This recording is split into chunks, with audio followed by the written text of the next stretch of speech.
Maybe I can Well, I have to mention there is no competition for Titan Quest. Titan Quest is a king on a throne where nobody else exists. It is just a throne in a kingdom where nobody else can become a king. Hey everybody, Phythodas here. Apparently the developers themselves, they released a new video with commentary in English of Titan Quest 2 of the game that we saw on Gamescom, but it is the developers this time around talking in English. So, let's take a look and see what exactly they are saying about the game. You can Welcome also... everyone to a playthrough of the Titan Quest 2 Gamescom demo. We're the developers at Grimlore. My name's Balin Martin. I'm the lead systems designer. And I'm Florian Jonas. Some of you may know me as the white t-shirt guy, but I'm actually the technical art director here at Grimlock Games. 2 roles in 1. Excellent. So this is basically a live playthrough I'm actually playing right now, where we've got a lot to share about the world of Titan Quest 2, which is obviously set in Greek mythology. We're keeping this whole theme of it being this bright and vibrant place, somewhere where you'd want to take a holiday, but maybe you wouldn't want to take a holiday with all the monsters around. Yeah, that's definitely right. And the Gamescom demo actually starts a bit after the intro chapter, which also will be part of early access, where we will learn that Nemesis is after us, and now we as a player who barely escaped her have now to find out like why is the goddess Nemesis after us, and who better to ask than the Moirai, the 3 fates of Greek mythology. That's right. To get access to them, we will have to find a god. But first, it would help to find some kind of village, people that can guide us. So that's what we're doing right now. Here on the beach, there's a bunch of crabs. They're kind of back from Titan Quest 1, but in some different ways. As well as the Ichthyians. Here's the first one. What generally can be said about Titan Quest is that we have this handcrafted world, so we don't use any procedural level generation, at least for now. And this allows us to really take advantage of all these little areas that we can design to create memorable situations for the player. Like here, this ladder might be missed by a few people, but it actually leads to a little area where the player can face more Ichthyians and maybe also discovers something else. Yeah, this Some is also secrets. pretty early in the game, so, you know, the encounters, we've deliberately made them quite easy. But we're still putting some rewards here, as well as some nice view with the waterfall over there. And as far as exploration goes, more rewards, more exploration. But And more ladders, please. it's optional. You don't have to come here to the Altar of Benevolence. Could have just skipped this. Yeah, we're trying to break up these combat pauses like you saw before when Balint was running back from the first Ichthyians, to have these little scenic events like the waterfall. That's right. So we've got a bunch of choice dialogues here that we're currently covering up with the camera, but that's fine. I've requested a staff here, and that brings us to our items. So wait, this means that you can also, when it is time for you to get some rewards, you have an option, you can choose what type of reward to get, because this is exactly what we saw here. And this thing is very good because we have seen this type of choice to rewards on other games, and it is very good because it is not 100% RNG. You can choose what type of item you wanted, you can get it. This is very good if this is exactly how it works. Which we've got a lot of items, and they're really cool. Not just in terms of visuals, but also in terms of what they do. So we've brought back, obviously, all the things about rarities that you can imagine. They basically come with a different number of affixes, but we also put the items into these families, which are essentially these visual groupings of the items. And then those will also bring a specific effect with them. The innate effect, the white effect, essentially, here on the overview. Flo, do you want to tell us a little bit about how the visual groupings have been created? Yeah, Maybe I'll absolutely. swap the bow.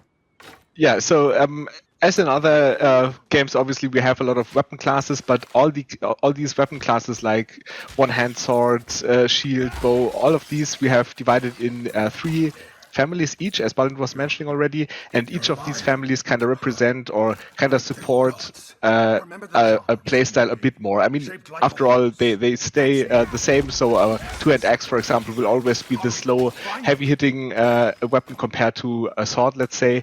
But there are nuances that can be shifted with these families. So, for example, to stay with the example of the two-handed axes, we have heavy, medium, and light axes, and the light axe might be maybe focusing more on a crit build, while the heavy axes more support this really builds that just want to bring the damage to the enemies. Yeah.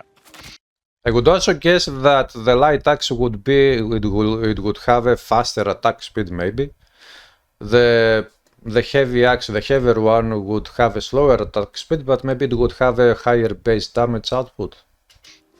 And visually, we kind of differentiate between generated items and uniques or monster infrequents or faction items. Opa, he said monster infrequents. He didn't say infrequents. Let's remember this detail. Monster infrequents. And so especially in the early game or in combat situation, most of the time, if you're not facing unique creatures, you will mostly find these generated items. And for these families, we have multiple modular pieces that kind of get randomized together. So we want to create this random look where the player can find different looking weapons as often as possible, because we definitely know that loot is a big part of an ARPG, obviously, and so each weapon will consist at least of 2 parts, but many of more parts actually as well. And this is not only reflected in the 3D mesh. This is also like you can see the item on the ground, you can see it in the icon, and you can see it on your player character.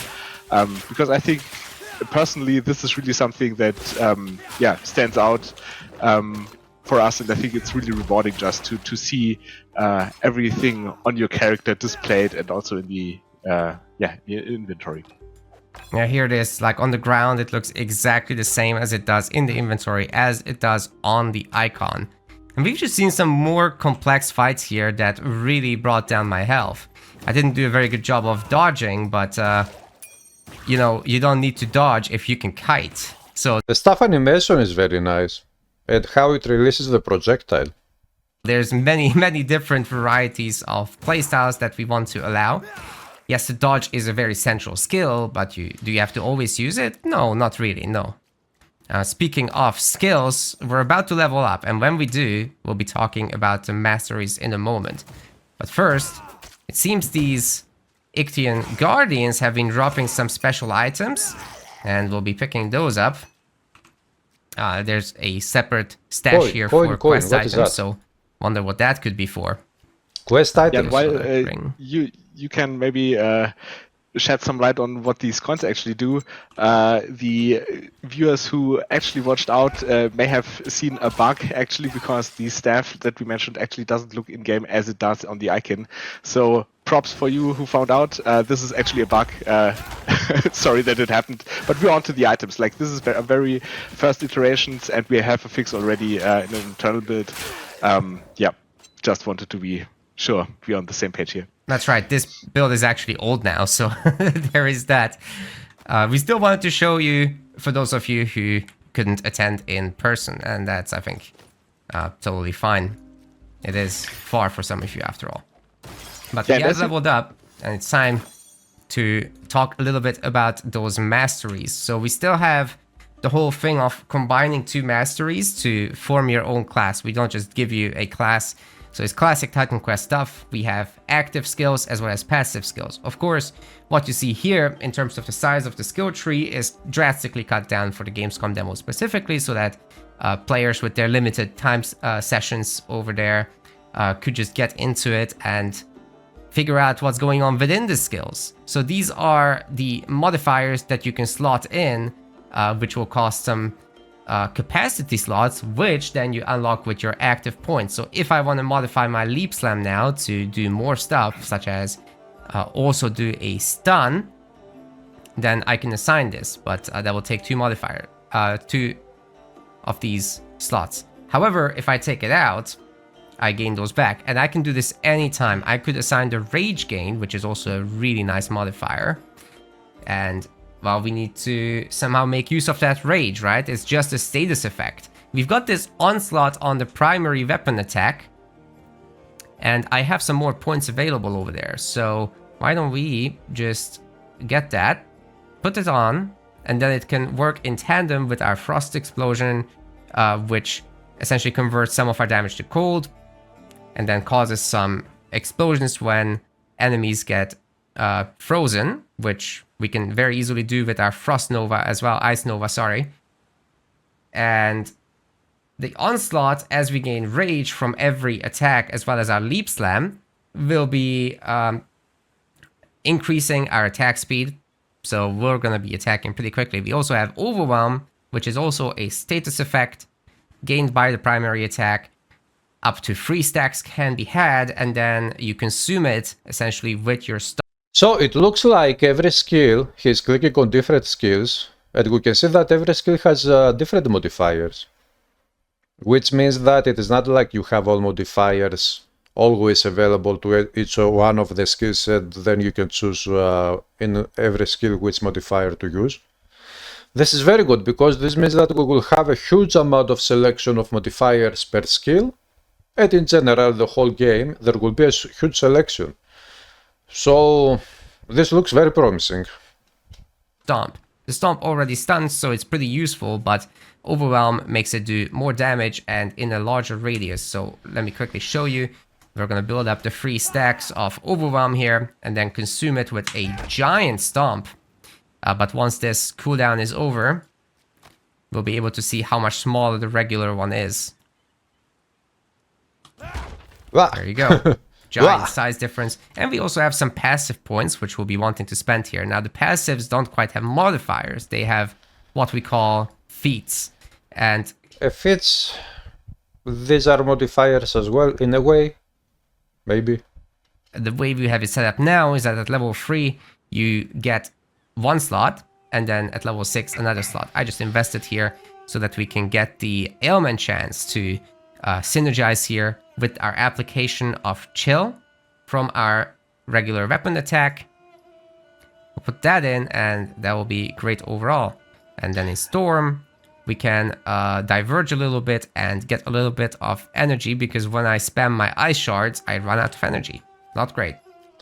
I wonder though, if with feats, if you can unlock feats as you go through the game, and how you unlock the feats, and how many feats do you have per passive skill.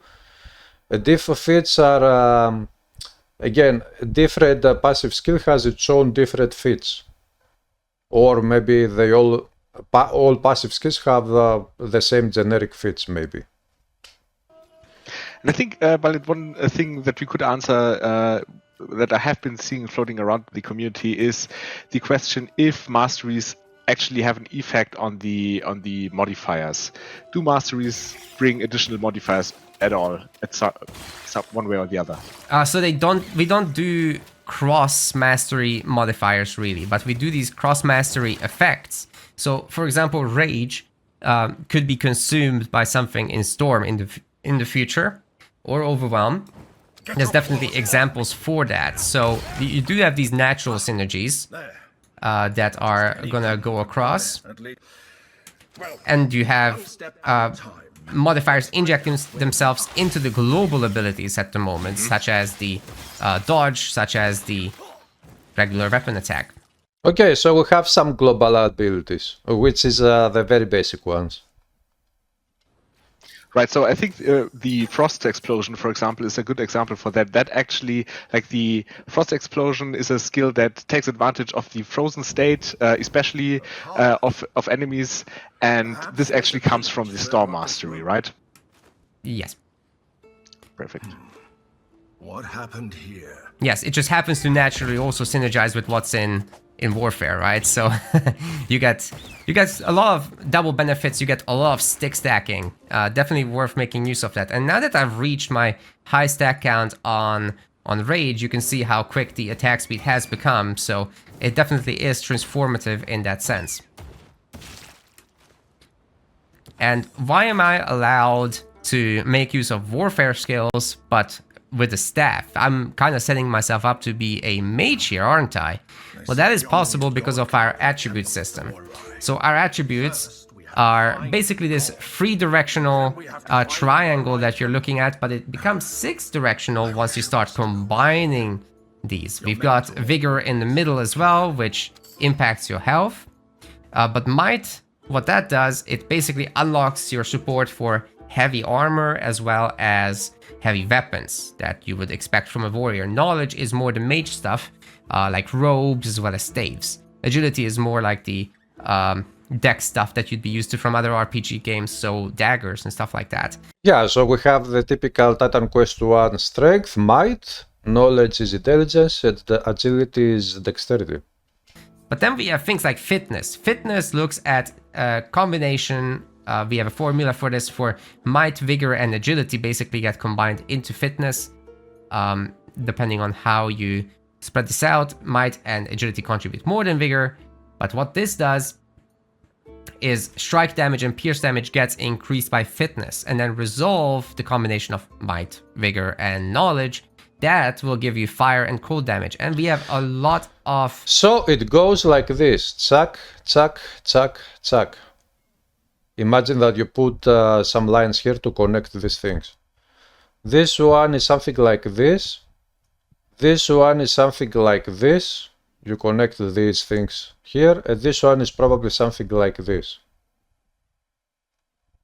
That right now, as well as fitness, but because we are an ice warrior, we kind of wanna... a storm warrior, we kind of wanna go into resolve here to play into cold damage. That's what we have a lot of right now, so we could go more into might and support our heavy armor now, and still be a mage in terms of damage, but have the option to swap to pure physical. Flexibility, choice, choice, choice. That's the motto here. So if at some point we find a cool melee weapon, for example, we could switch out that staff, just for a melee weapon, and that would just work just like the staff in the build, right? Mm-hmm. We will at some point definitely swap for something. We do want to show off the stuff after all. The teleporters, it will come in very useful momentarily. Unfortunately, we have some issues with the ranged mechanics still. As you saw, some projectiles were missing. So what I'll do is, at the first opportunity, we will be swapping to something with melee. Maybe we get to show dual wield as the enemies drop stuff. But yeah, it's not always bright and pretty in Greece over here. We've got the caves. It's gonna be Dual wield will be very interesting to see how it works. kinda chock full of spiders, as well as skellies. Stuff like that you can totally expect. We don't shy away from the ARPG staples, but we're definitely in a brighter spot than most of the competition would be. Maybe I can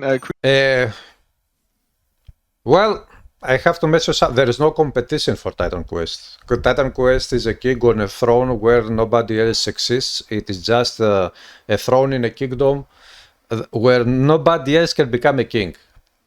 That was a mistake. quickly say something about the ragdoll, because I saw that also in the comments. I think people were complaining a bit, rightfully so, in the trailer that there was a bit lack of ragdoll physics, although it was already enabled. We didn't make it in time for the trailer. We definitely amped it up for the Gamescom version though. And we also invested a bit more into that system. So the ragdoll impact is a pure visual thing, right? But if the death blow, which triggers the ragdoll, is now actually a bit adjustable. So each skill and also each weapon will have a different impact on how far the enemies will actually be flung. So if you kill somebody with a two-hand axe or a heavy warfare skill, you will definitely send the spiders flying. Although, just a death blow with a dagger, for example, will not have the same impact.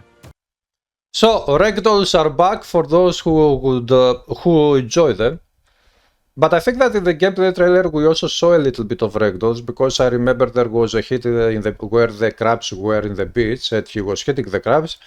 I remember specifically one crab flying a little bit farther than the other ones. So ragdolls exist. That's right.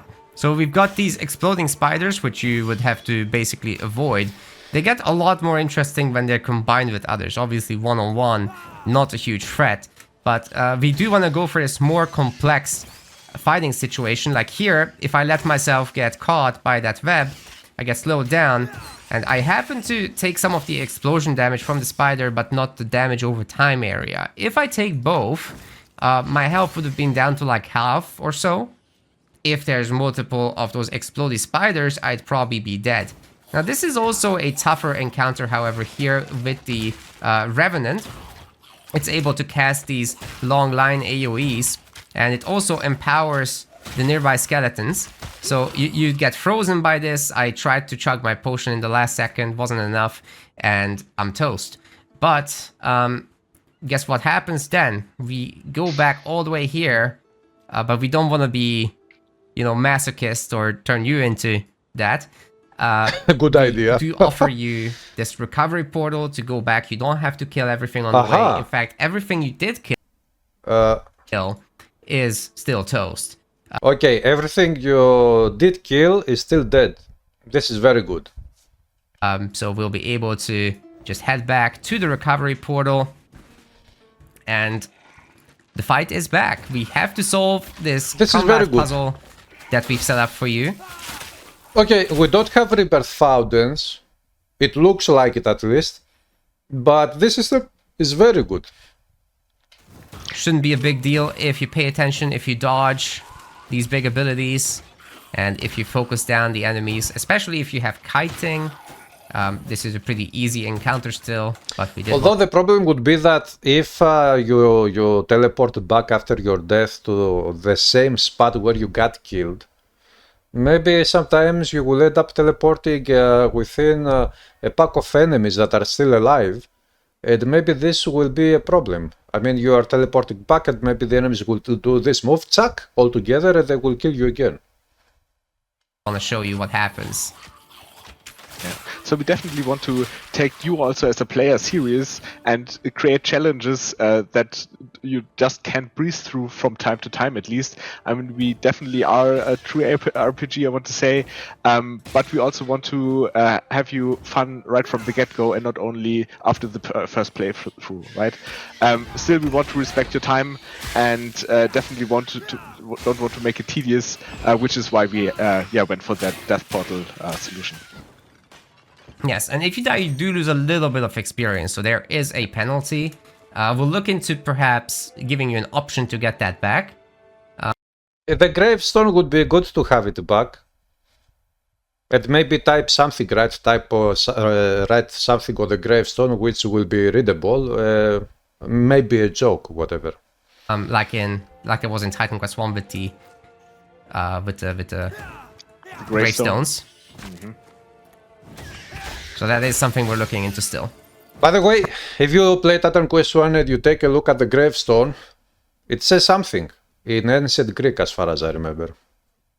Probably sometime during the early access we'll have our answer regarding that. Anyway, I leveled up again. What do we do next, Flo? I finished this first. So that sounds good. Maybe we can show the frost charts. Okay, so we can see here that we have different feats on this passive skill than the previous passive skill which had from the Warfare Master. So yeah, nice, okay. Again, each skill will have different feats. Passive skill. Yeah, that's probably a good idea. We can respec at least a little bit.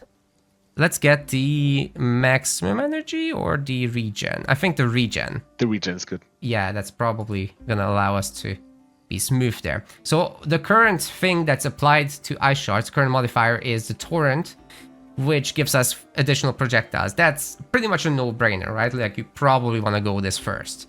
But there's other options. There's this one that allows you to penetrate further enemies. However, to get to level 6 would require 4 points, and we have 3 right now. So I think we're gonna start here with long shot, which just requires 1. And we'll just spend these points and wait for the 6th one, and then we'll swap them out later. I really wonder if the Ice Art specifically skill will have many more modifiers, and what the new modifiers will bring to this skill compared to Titan Quest 1, because we have the skill Ice Arts in Titan Quest 1. We have a couple of modifiers that bring more projectiles and more damage and whatever to that skill. But here, how many more we will have it, how different in the end we will be able to make this Ice Sarge skill look compared to the Ice Sarge of Titan Quest 1. At the next So level can- up. Yeah, Also so you gain can this. already also see that the capacity costs may differ on the complexity of the modifier. So it's not always a given that you can slot every modifier that you want. There will definitely super expensive ones, which really will make you have to think about what modifiers you actually slot in. Yeah, they're a But little that- bit better. If I shoot from a longer range, they're going to be stronger now. So that's, I think, very visible here. This should have been a more complex encounter, but we're just a little bit too strong for this. So again, the early parts of the game are a little bit easier as this area that we're showing off, but we'll shortly ramp up the difficulty a little bit. Also, it is very interesting to see how easier will be in the first stages of Titan Quest 2 to make a nice Sarge build, because in Titan Quest 1 Ice Sarge is quite expensive to energy, cost of energy, and it is a very powerful skill, but it is also very expensive. And I want to see how, if this skill in Titan Quest 2 will be as expensive as the first one, or maybe more or less. That's an interesting question. And to go back to the semi-open world approach, we do want to reward exploration. So this lady over there, not very happy to see us, because we Jump. should be over there. Jump like an epic hero, But jump. she's pointing us out to this chest down there. There should be some useful loot. I'll make use of that. Now, because of the ranged issues, I'll be swapping back to spear and shield for the moment, and hopefully we get some decent drops. This is not scripted, so not everything will go well for me. By the way, as you can see, the Ichthian enemies here are a bit bigger in size than the Ichthian enemies of the first game. In the first game, they are a little bit smaller than the size of the character. Here, they are a bit bigger. For me. Maybe it's actually a good point, time, Balin, that we talk about the enemy classes, right? We have 100%. this faction system, and you have seen plenty of the Ictins by now. But here we also start to introduce more classes to make the combat encounters a bit more complex and more interesting.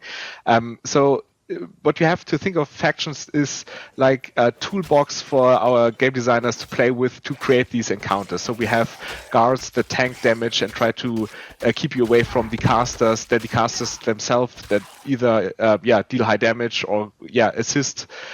Also we have the crowd and enemies like the troopers here and the brute that you can see here in the middle with the big club, where you definitely want to stay away from. As you can see, he really can dish out. Whoa! Did you see that move of the Brute? I wasn't expecting that Ichthian to move, to dash like that. He was very big, how can he dash like that? Wow. That can be scary. Damage. And if you, like, again, by himself, he might not be the biggest threat, but imagine you were stunned by one of the guards who have a shield and are surrounded maybe by a few others, then this really becomes an issue. Also, I like very much how the items drop to the ground. They drop in a similar fashion to the first game. That's absolutely right. And, you know, we've seen earlier the man catcher, the guy with More the ladders. giant halberd, as well as his net that he can throw. So he can net you.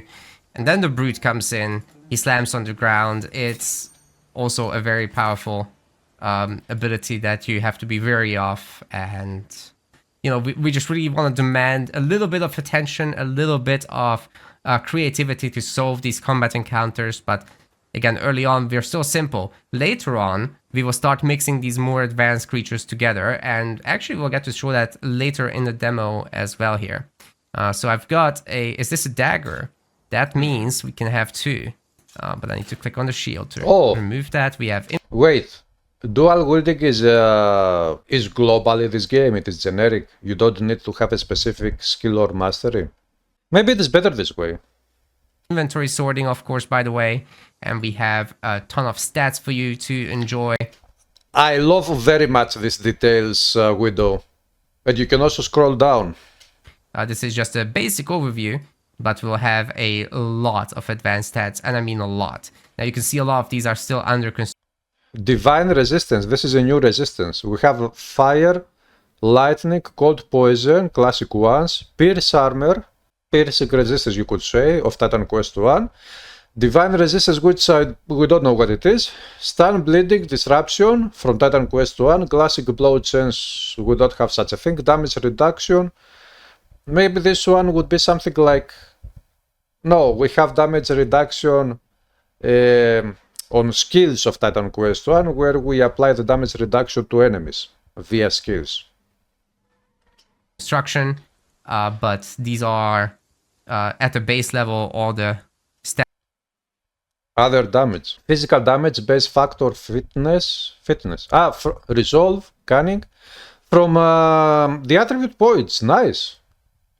So it is very, very analytic, very, very detailed. You also get what you gain from all of your attributes. But these are natural damage, thermic damage, physical damage, thermic damage, fire damage. But here it says called it fire, thermic. Okay. Natural is lightning, the poison. Spirit is vitality, energy drain. So we have vitality drain. At the base level, all the stats that will provide. Burning, chilled, soaked, poisoned, weakened, bleeding. For you, and we'll try to make ailment resistances. This is something like the secondary resistances that we get in Titan Quest 1, but it is different. Burning, chilled, soaked, poisoned, weakened. Sure that they're very clear. We're still working on the tooltips for them, but we'll make sure that it's easy to understand. Now, why did I go double daggers? So the reason it's interesting is because they have a lot of single target damage. So if I come across some tough enemies, I'll be able to just shank them and they'll very quickly disappear. But these basic weapons, these smaller weapons, they don't have a big area of effect. All the weapons have an area of effect in Titan Quest 2, but their shape and size differs. So it's a tiny cone with these. This animation is a little bit, it needs fixing. Rage goes up with our current setup. Nemesis. This sorry. The god Glaukos has a temple near here. And if we are lucky, we maybe find later, the Raging Bull who makes a reappearance. I read it somewhere in the community that they were afraid that we have this pre-placed loot everywhere. This is definitely not the case. It's just, as some were already mentioning, a setup for the demo build, so we can actually, reward. Okay, so epic items, they don't have a specific place where you can get them from, like in other games. It was just for the demo. That's a good thing. Although I wouldn't say no to have some bosses, powerful bosses that would have some specific loot tables. They could drop specific loot, and this way you could do target farming. Target farming is very good in my opinion, and we also have it in the first game. The players of the demo. It's definitely not the case in the real game. So the demo, yes, we did want to show that one item, but otherwise everything is randomized. So you still have to farm long term. And we'll provide you great options to do so. Now, crafting isn't going to be present immediately in the beginning of the early access, but we do plan to add it. And we'll make the monsters drop their monster-specific loot rather than the human loot that you're currently going to see from them, especially animals like crabs or whatever. Before you go. All right. Oh, just because I saw you picking up gold, I saw that also been something that people, were rubbed the wrong way by. This is also something that we actually already, have in the local build here, the auto pickup of gold. So we are also thinking of quality of life features, although it's early access. Can you imagine Titan Quest 2 to have again to click on each one different pile of gold to pick it up, as in the old days of Titan Quest 1, where we had to click on each one, every single one, but later we had this very nice feature where you click a hotkey and you pick up everything at the same time around you. Gold potions. There's tons of these little side areas that you can explore and farm for XP. Like coming here to just go after the spiders. Once we add crafting, this is going to be a lot more meaningful than it is in now, this current example. But, you know, roaming around here, there's a lot of spiders. So if we do something crafting related with spiders, this is a decent place to go. And there will be teleporters nearby as well. There it is. Just walk past it. And I guess one more area that we can very briefly show is this little farm spot with the boars and the birds. Should be familiar from Titan Quest 1. Very hard to see the boars in the tall grass, so they pose a little bit of challenge. Might be surprising you every now and then. And of course, there's a big boy. The big boy looks amazing. It looks dangerous, big, not really scary, but it looks amazing. Definitely. I'll let him do his ability. Oh god, that was a mistake. There it is. Big stomp. You definitely want to walk out of that. Yeah, I was told that actually boars played a very big role in Greek mythology, and I mean, by the size of it, I can definitely see how they pose a threat. If I see a 3-meter boar, then I would also try to use both my masteries, running and hiding. Actually, wild boars exist even today, and they are dangerous. They can attack you. It is not about mythology, the ancient times. Of course, we've got side quests as well. Oh, that's a nice load of items. This guy's a We side even have a quest. scythe here somewhere. So we have two-handed items, of course, for warrior types, but scythes... This looks great here. The design of this axe is amazing. And also of the helmet. And in general, this looks amazing here. But I think that some of these items of the icons need fixing a little bit. Improvements. are actually light two-handed items. So a mage type could technically wear this if it was the right type. Now this is not really lending itself to a mage, but if it had let's say a fire version of that or a cold version of that, that could totally happen. We'd also be making sure to cover it on the item, such as with this one, where you know the fire staff is on fire. Well, we have that for the physical weapons as well. I think one thing I quickly want to note here is we also have like these damage conversions, obviously, and we also reflect that on the projectiles and the weapons. So it's not only like if you have like this one skill that kind of converts your damage into frost damage, then you will also be shooting frost projectiles and not only fire projectiles that deal frost damage technically. So we really want to show as much of the gameplay systems on the So does this mean that your stuff, if it throws initially fire projectiles and you convert it to frost, now the fire projectiles which is red, they look like fire. Now they look like cold instead of fire? Because if this is what they mean, this is perfect and it makes sense actually. It wouldn't make sense to have again the projectile to be fired, but the damage is now cold. But visually it wouldn't make sense. But also it is good that you will be able to, maybe this game, maybe it will have more depth in damage conversions.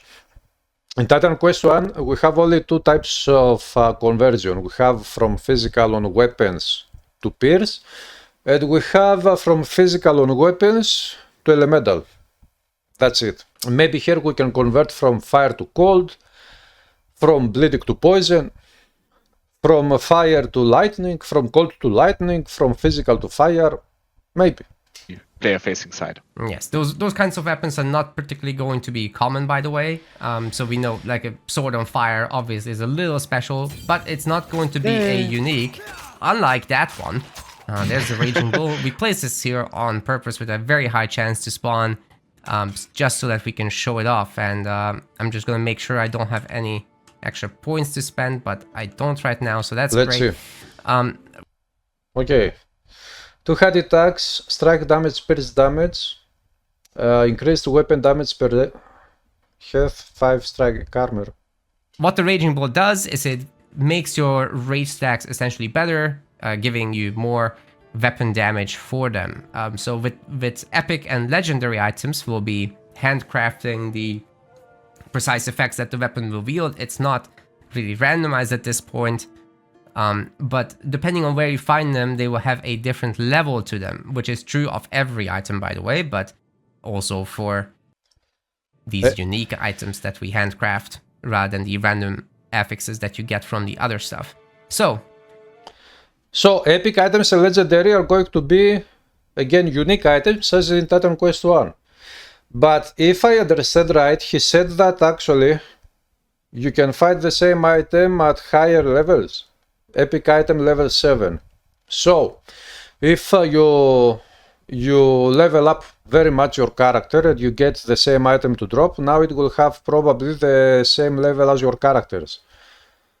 This is good because this way you can actually, if you make a build which is, you want it to be based on a specific item, you can get this item at high levels and then you can use that item for your build. You don't need to replace it with something else. Because in Titan Quest 1 we have the items, all items have a specific fixed levels, you could say, and they drop only at that fixed level.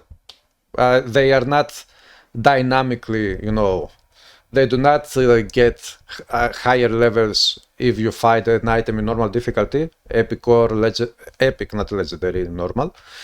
If you find an epic item in normal, then if it drops again in epic difficulty or legendary difficulty, it will be still that low level item. It will not be higher level because it dropped in epic or legendary. This is very good because it will allow us to actually make builds from start to finish. From low level to high level and to be able to use the same item. why is that important? It's important because you will want to get loot that is close to your level.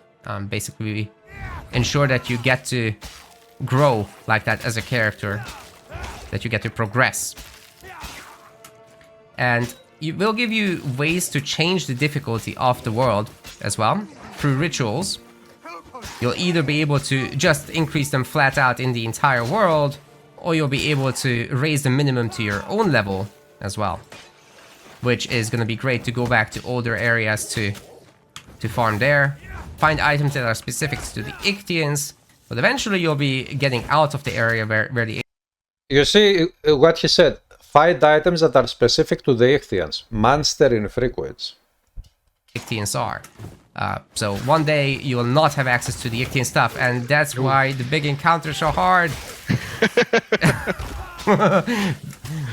Yes, so all these tougher, higher tier enemies working together using their abilities is definitely commanding some attention, and I'm talking at the same time now. Not the easiest thing. Gold pendant. Maybe I can do some talking then. Yes. So as Baldur mentioned, this is actually a side quest here. So the guy outside of the cave was crying for help because his sister was kidnapped by Ichthyians, and they are held in this cave. This is all content that could have been missed if you don't pay attention to the world. I mean, not everybody will want to do all the exploration, but those who are interested in that, we will also cater for. Put 1000 side quests in the game, please. I will complete everything, but make everything work, of course. We don't need any bugged quests.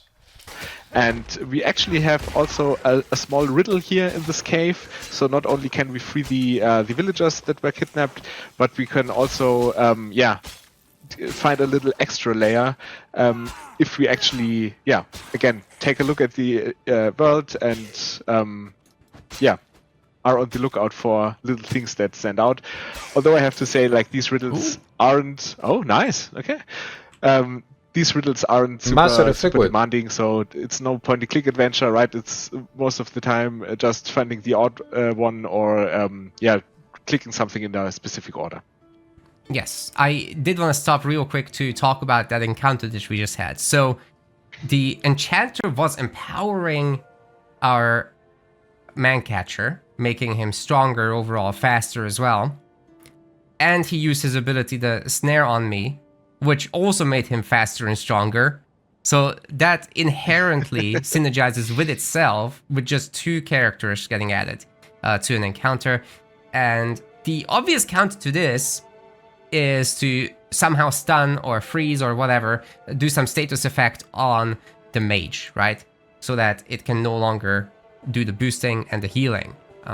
Taking that out is quick enough, but then still you get chased by the mancatcher. And then I was skirting around it, making sure to dodge every single attack by just sidestepping.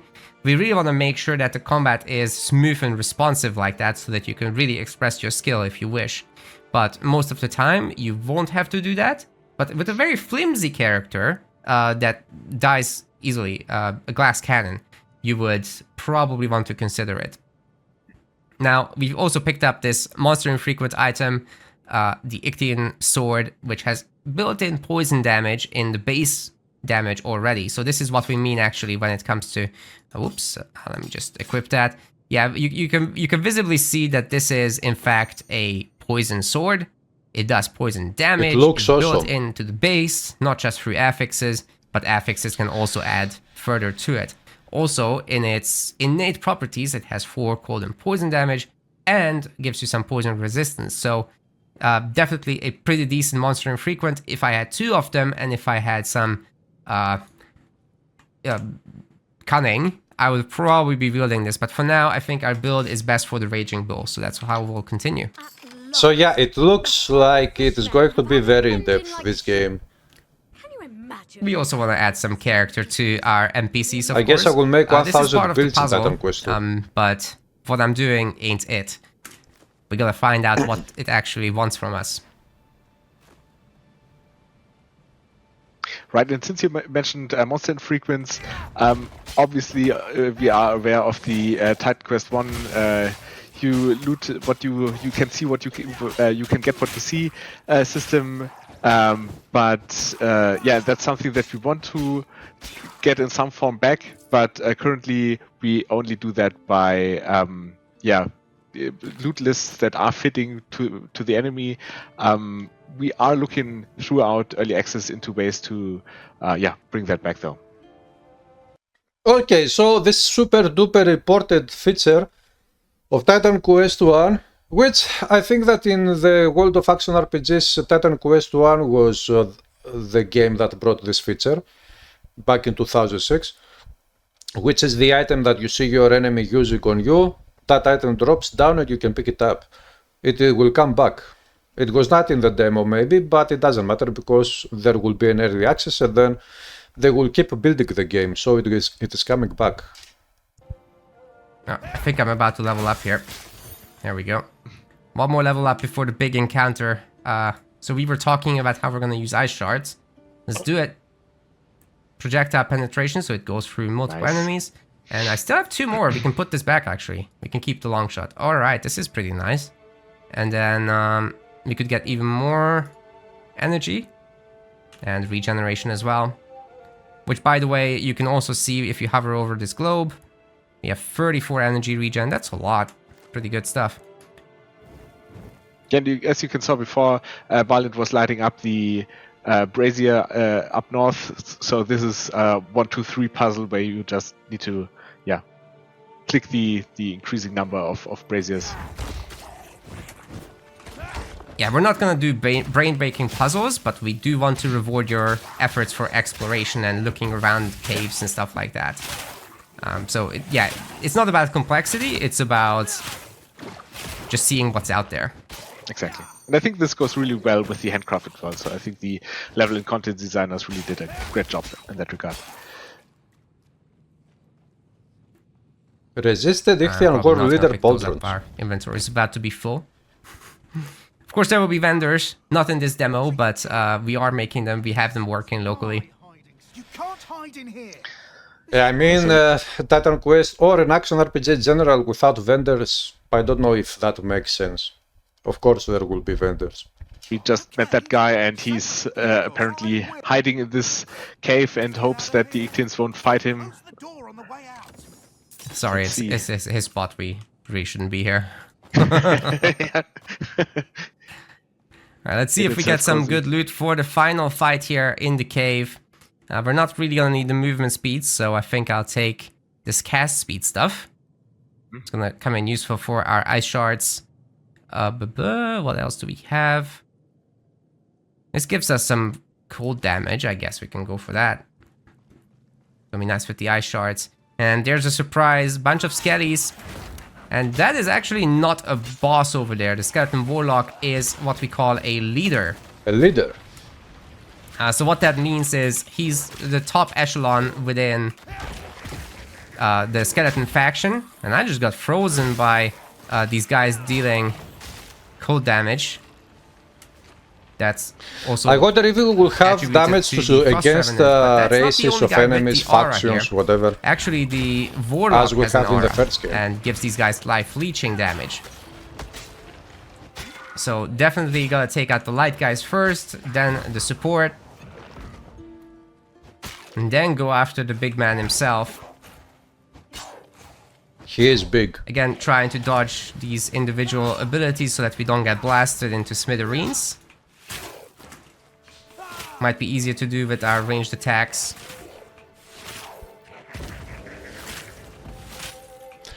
Okay, it looks like Immune, this by game the is way, going to be very freezing good. and all that. The That's why combat is I very didn't good. really use that here. It is probably better than Titan Yeah, as you can Quest see, 1. it's a back and forth, slower but more engaging fight than you might be used to from other ARPGs. And our bosses will follow some of the same principles, but the leader's job is to work together with a core faction like the Skeletons. We will have several factions as well, like the Ictians that you've seen. We will have bandits that you have not seen. We'll have wildlife that you have seen, but they aren't working quite like the others. They're more scattered and just doing their own thing. We will have bosses, however, and the bosses will be those 1v1 encounters that are gonna take a longer time. Definitely set up for the duel experience and with more complex mechanics and skills. Nice. Yeah, and for the initial early access, we planned with 3 bosses, and I definitely wanted to clear something up. When we are talking about the initial early access, then this is the first launch version that we will bring out in winter. We will follow up this with updates that also extend the content. So when we are saying we're planning with around about 12 hours for a completionist playthrough, this means the 12 hours for the initial release. This will be extended by the follow-up updates, which will bring new chapters, new masteries, more content, more weapons, more loot, more of everything. That's right, and that's all included in your purchase. So there's plenty to still create. We are actually planning and building those new chapters as we speak. And there will be more enemies, there will be more loot, there will be more masteries as well, at least. So 12 hours to complete everything in the early access, in the first version of the early access. This game is going to be huge. At least 3 masteries in this very initial drop. And then we'll do even more. And expand on what is there. Exactly. And so I want to say that we have a great start, a good, especially toolbox. Like, it's always hard in game development to get all the systems in place so you can actually start building the world, because that needs a lot of fine tuning. And the systems need to work together and everything. And I think we are in a very good state regarding that. And as Balin said, we are already working on the updates. There is still room though, so we definitely want to hear your feedback. And as you may have noticed, we definitely follow follow the discussion. Definitely are talking about the feedback we are reading and bring that to the team as well. So yeah, I think this is really what we would love to get from the early access as well, to hear your opinion, and so you are also able to shape the development to some degree. Indeed. And look, it's night. We have a day-night system. Right. Awesome. So with we that, got I to guess show it up. we've told you everything we have to say for now, but there will be more, so stay tuned. There will be blog posts and all that kind of stuff. So Nice, we'll more wish you a blog good posts. night with that. We want more. Awesome. Take care. Bye bye. Bye-bye. Thank you, developers. Bye bye. So, this game is going to be fucking amazing, and I think that I will make one gazillion builds in Titan Quest 2. It looks absolutely very promising, and I cannot wait for the early access to come out this winter. When? Come on! Anyways, guys, I will put the link in the description of the original video if you go, of the YouTube channel. So if you want to go and watch it again without my ugly face here. And leave comments below and let us know your opinions. How do you feel about this new commentary from the developers? I will see you very soon again. Have a good one.